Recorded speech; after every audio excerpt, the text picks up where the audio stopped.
Selamat datang ke channel YouTube Cikgu Ainun Senior.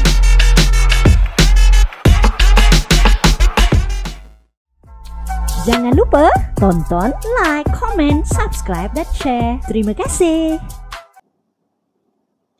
Assalamualaikum warahmatullahi taala wabarakatuh dan salam sejahtera. Alhamdulillah, bertemu kita sekali lagi di YouTube channel Cikgu Ainun untuk meneruskan pembelajaran kita. Jadi untuk hari ini, cikgu telah memilih topik keseimbangan pasaran daripada bab 2 ekonomi tingkatan 4. Okey. Kerana keseimbangan pasaran ni antara topik favorite ataupun topik yang wajib setiap pelajar ekonomi kuasai. Okey, kita lihat dahulu untuk kita punya standard pembelajaran. Hari ini cikgu akan fokus kepada 2.1.11 dan 2.1.12 iaitu menerangkan konsep keseimbangan pasaran dan melukis rajah keseimbangan pasaran berdasarkan jadual permintaan dan penawaran pasaran. Okey. Jadi kita lihat dulu dalam kehidupan kita sehari-hari pun semua benda kena seimbang. Okey? Kamu nak lepak, nak main, mesti seimbang. Tak boleh main saja. Study pun tak boleh study saja. Jadi mesti seimbang. Begitu juga dengan pemakanan kita. Kenapa kita selalu diingatkan untuk mengambil diet yang seimbang. Kalau tak nanti, kalau tak seimbang, katalah. Sebab Malaysia pun pemegang rekod antara negara yang mempunyai rekod obesiti dan juga kencing manis. Diabetes. Antara yang tertinggi. Okey. So, jadi kalau kita lihat pada gambar ini pun, biasa dulu kecil-kecil main jongket-jongket kan. Apa jadi? Kalau sekiranya tak seimbang. Jadi kalau yang ni pun, nanti boleh jatuh dan sebagainya. Okey? Okey. Dalam kehidupan, mengapa perlu keseimbangan? Jadi fikir-fikirkan. Okey? Dan kesimpulannya semua benda perlu seimbang. Jadi begitu juga dengan pasaran. Kita tengok. Kita lihat di sini. Cikgu tunjukkan. Okey, gambar yang pertama. Okey. Jadi ini semua tahu kan? Maknanya suasana di sebuah pasaraya di mana terdapat penjual dan pembeli lah. Begitu juga. Satu lagi, kita ada pembelian atas talian, online shopping. Okey? Tak lama lagi, hari jadi Shopee 12.12. Okey? Jadi apa kaitan dengan gambar ni? Gambar dengan pembelajaran kita hari ini. Okey, kita pergi kepada maksud pasaran. Okey, apa itu pasaran? Pasaran merupakan suatu tempat atau situasi yang membolehkan penjual dan pembeli berinteraksi. Maksudnya berinteraksi ni dia mesti ada hubungan dua hala. Sama ada secara langsung. Secara langsung ni bersemuka lah. Macam kalau kita pergi pasaraya, kita pergi 7-Eleven, atau tidak langsung. Jadi tidak langsung yang dimasukkan di sini secara pembelian atas talian, pembelian menggunakan aplikasi-aplikasi media sosial seperti Instagram, Facebook dan sebagainya.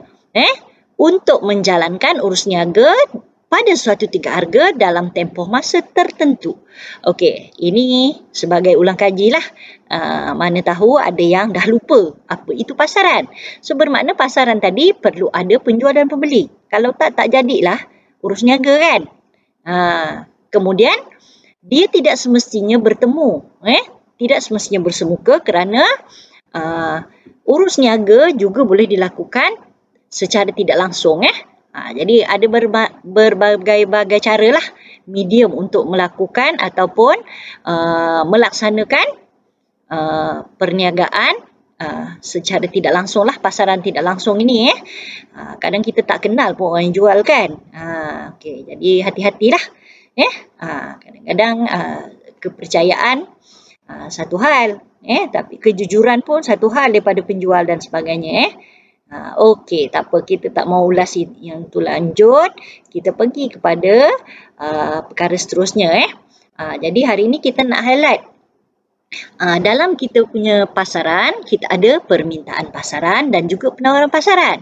Okey, kita lihat dahulu apa yang dimaksudkan dengan permintaan pasaran. Okey, permintaan pasaran ialah apa dia? Kuantiti sesuatu barang atau perkhidmatan, sebab dalam ekonomi kita bukan hanya tertakluk pada barang saja tetapi juga perkhidmatan. Okey, kuantiti suatu barang atau perkhidmatan yang diminta oleh siapa? Diminta oleh semua individu. Okey, sebab sebelum ni kita mempelajari kelok permintaan individu untuk seorang saja kan. Tetapi untuk pasaran kita perlu mencampur atau menggabungkan semua kuantiti yang diminta oleh semua individu dalam pasaran pada satu tingkat harga dalam tempoh masa tertentu. Maknanya kita akan gabung permintaan oleh semua individu yang ada dalam pasaran untuk mendapatkan permintaan pasaran. Okey, next. Cikgu tunjukkan di sini jadual permintaan pasaran. Contohnya kita ada dua individu di sini iaitu Ahmad dan juga Adam. Okey, jadi cikgu nak tunjukkan di sini bagaimana permintaan pasaran itu dibentuk. Okey, contohnya pada tingkat harga RM5. Okey, tingkat harga RM5. Okey, kuantiti permintaan Ahmad adalah 150 unit. Manakala kuantiti permintaan Adam adalah 155. Okey, bila kita gabung atau kita campur dua-dua ni pada tingkat harga yang sama, permintaan pasaran pada tingkat harga RM5 ialah 305. Mana dapat 305 tadi? 150 ditambah dengan 155. Okey? Begitulah seterusnya pada tingkat harga RM10, kuantiti permintaan Ahmad 100, kuantiti permintaan Adam ialah 105. Jadi bila kita gabung dua-dua tu, pada tingkat harga RM10, permintaan pasaran jadilah 205. Dan pada tingkat harga RM15, 50 tambah 55. Permintaan Ahmad 50, permintaan Adam 55, jadilah 105. Okey, baik. Kemudian kita tengok pula maksud penawaran pasaran. Okey, seperti yang kita tahu, penawaran ni dibuat oleh firma. Kalau permintaan tadi oleh individu atau pengguna atau isi rumah.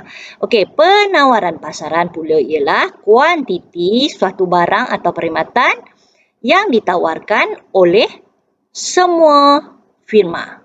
Okey, semua firma dalam pasaran pada satu tingkat harga dalam tempoh masa tertentu. Okey, cuba kita lihat Okey. Sebelum ni kita dah tahu tentang penawaran firma. Bila penawaran firma bermakna dia merujuk kepada sebuah firma sahaja. Tetapi penawaran pasaran akan melibatkan beberapa firma. Okey? So penawaran pasaran melibatkan semua firma dalam pasaran. Sebagai contoh kita ada 4 firma, so kena gabung semua sekali. Okey, untuk mendapatkan penawaran pasaran. Okey. Jadi apa pula ini maksud dengan pembentukan kelok penawaran pasaran? Okey, penawaran pasaran diperoleh dengan menjumlahkan secara mendata kuantiti ditawarkan oleh setiap firma dalam pasaran suatu tingkat harga dalam tempoh masa tertentu. Macam tadi itulah, maknanya kita akan mencampurkan kuantiti penawaran di setiap tingkat harga oleh setiap firma. Okey? Untuk membentuk sebagai contoh dekat sini kita ada dua syarikat, iaitu firma lah, syarikat Jenas dan juga syarikat Kiwis. Okey, Jadi untuk mendapatkan penawaran pasaran, kita perlu campurkan kuantiti yang ditawarkan oleh syarikat jenis dengan kuantiti yang ditawarkan oleh syarikat Kiwis. Pada setiap tingkat harga. Sebagai contoh kat sini, harga RM 15. Okey. Kuantiti ditawarkan oleh syarikat jenis ialah 20 unit, manakala syarikat Kiwis menawarkan 10 unit. So, penawaran pasaran kita campurkan dua ni. 20 tambah 10, kita dapat 30. Begitulah seterusnya bagi setiap tingkat harga. Pada tingkat harga RM30, dapat 40 kerana penawaran syarikat jenis 25 unit, syarikat Kiwis 15. So, bila kita tambah, dapatlah 40. Begitulah seterusnya. Jadi, kena buat pada setiap tingkat harga. Jadi, titik ni untuk kita senanglah sekiranya kita nak lukis kelok nanti, kita tahu itu diwakili oleh titik-titik yang kita buat dekat jadual ni lah. Okey, apa itu keseimbangan pasaran? Okey, keseimbangan pasaran berlaku pada dua situasi. Okey, yang pertama, apabila kuantiti diminta sama dengan kuantiti ditawarkan. Jadi, masa mana dia berlaku ni? Iaitu apabila kelok permintaan pasaran bersilang dengan kelok penawaran pasaran bersilang. Sebelum ni, cikgu dah ada nak bagi kamu senang ingat permintaan kita guna tangan kanan. Okey, so kelok permintaan mencerut ke bawah dari kiri ke kanan. Dan kelok penawaran mencerun ke atas dari kiri ke kanan. So, bersilang. Okey, jadi titik persilangan itulah akan berlaku keseimbangan pasaran. Okey, kita main Power Rangers hari ni. Okey. Jadi, maknanya untuk kita nak mendapatkan maklumat tentang keseimbangan pasaran, ada dua cara lah kita nak tengok. Okey, yang pertama, kita boleh lihat menggunakan jadual. Okey, jadual yang macam tadi itulah. Okey, yang kedua, boleh dilihat berdasarkan rajah kelok pada kelok keseimbangan pasaran. Okey, so kita tengok macam mana. Boleh tengok tak? Okey. Sebagai contoh jadual tadi jadual di sini menunjukkan kita ada kuantiti permintaan pasaran dan kuantiti penawaran pasaran. Ini dah diringkaskan lah. Kita ambil yang pasaran sahaja. So, bila tadi keseimbangan berlaku? Apabila kuantiti permintaan pasaran sama dengan kuantiti penawaran pasaran. So, daripada rajah ni dekat mana yang sama? Okey, pada tingkat harga 30, iaitu tengok kat sini. Kuantiti permintaan 9,000 helai, kuantiti penawaran 9,000 helai. So, sama. It's the same. Okey, so bila sama, DD permintaan sama dengan kuantiti penawaran tadi, what happen? Itulah titik keseimbangan pasaran. Dekat situ berlaku keseimbangan pasaran. Okey, so daripada jadual ni, kita boleh dapat maklumat bahawa keseimbangan berlaku pada tingkat harga RM30. Dan kuantiti keseimbangan ialah 9,000 helai. Diseimbanglah. Yang penawaran ataupun pengeluar dia tawarkan 9,000 helai. So, yang nak beli permintaan pun 9,000 helai. So, habislah kan 9,000 jual, 9,000 beli. Habis. Okey, so seimbanglah. Dia tak ada lebih, tak ada kurang. Seterusnya ialah rajah kelok keseimbangan pasaran.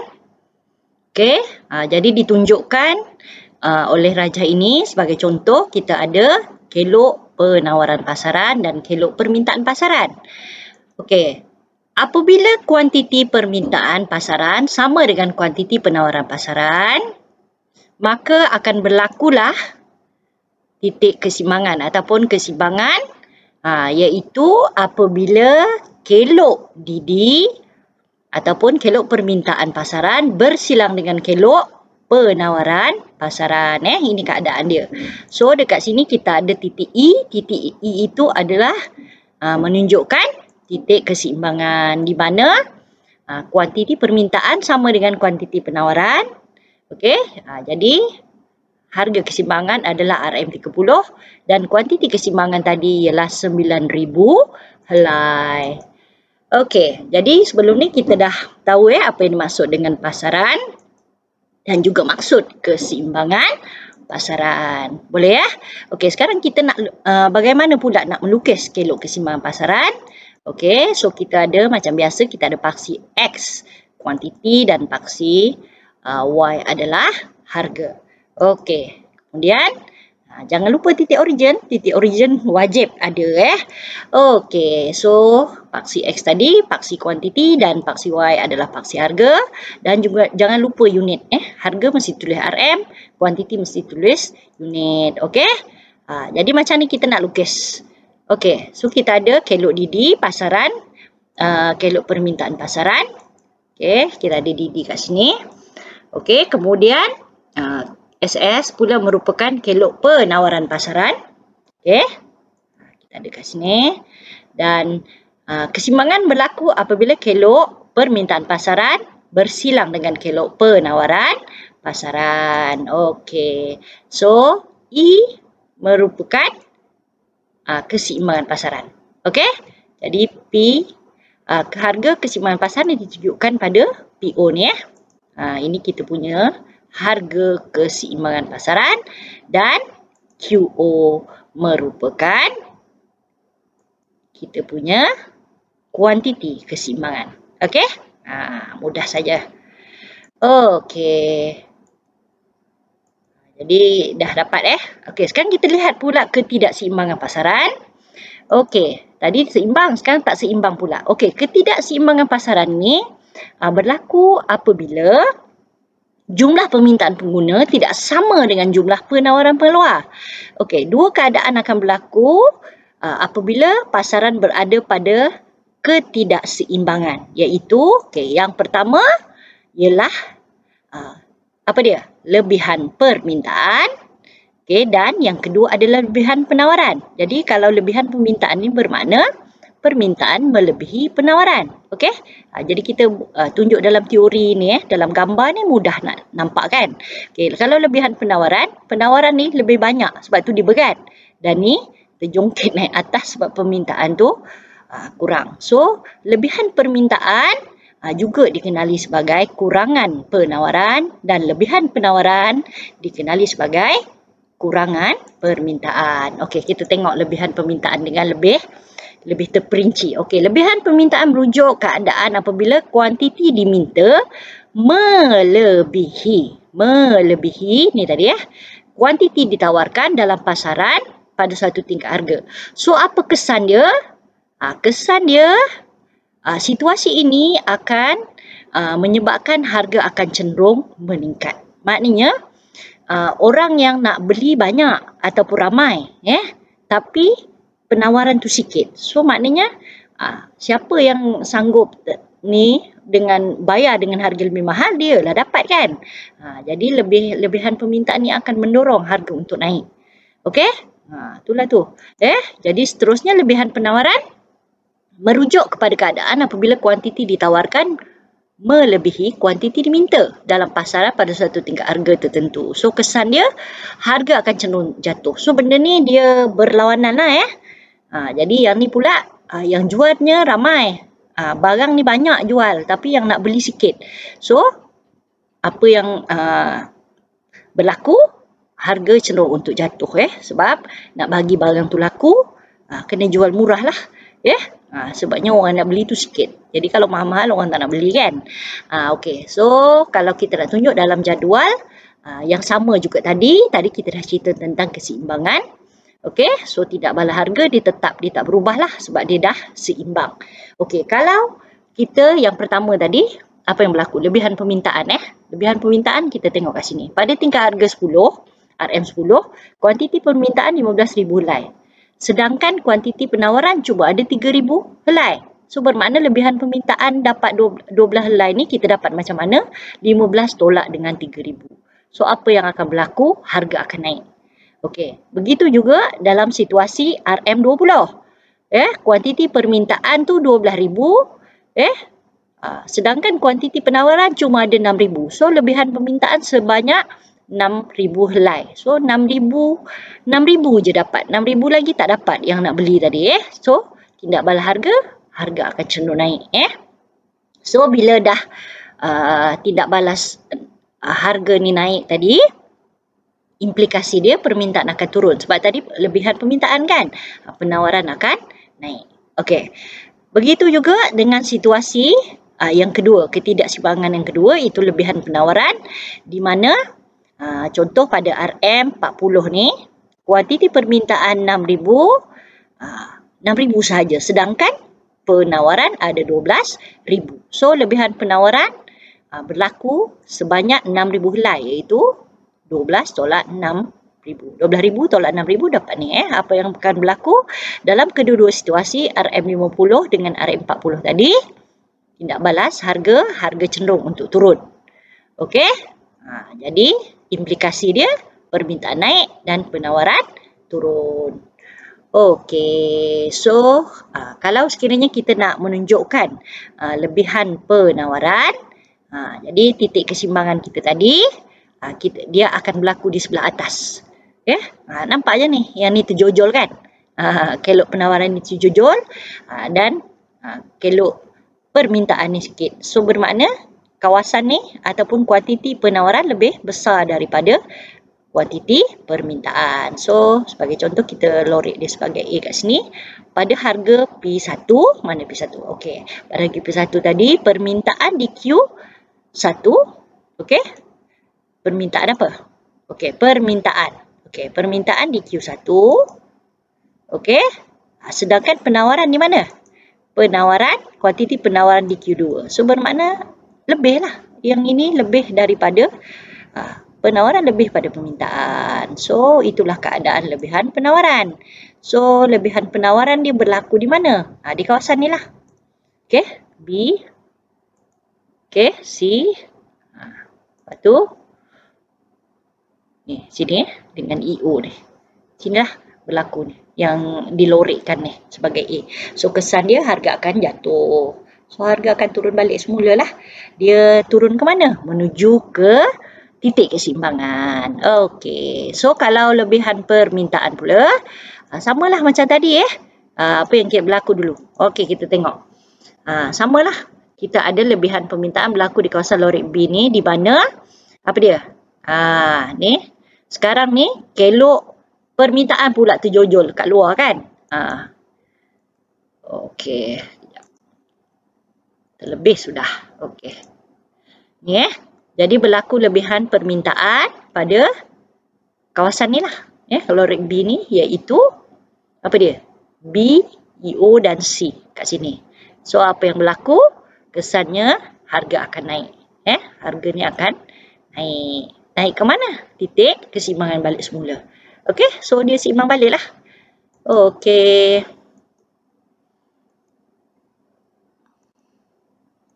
Okey, so sebagai rumusan, inilah perkara-perkara yang telah kita bincangkan sebelah tadi. Maksud keseimbangan pasaran dan ketidakseimbangan pasaran, di mana kita telah melihat apa itu dimaksudkan dengan lebihan permintaan dan lebih penawaran, dan bagaimana dia memberi kesan terhadap harga dan kuantiti keseimbangan.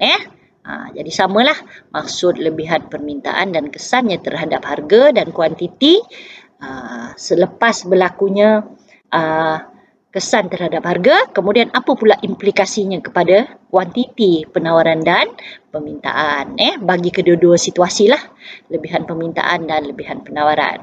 Okey, so untuk cikgu rasa untuk kali ini cukup sampai di sini. Okey, terima kasih kepada semua yang menonton video ini.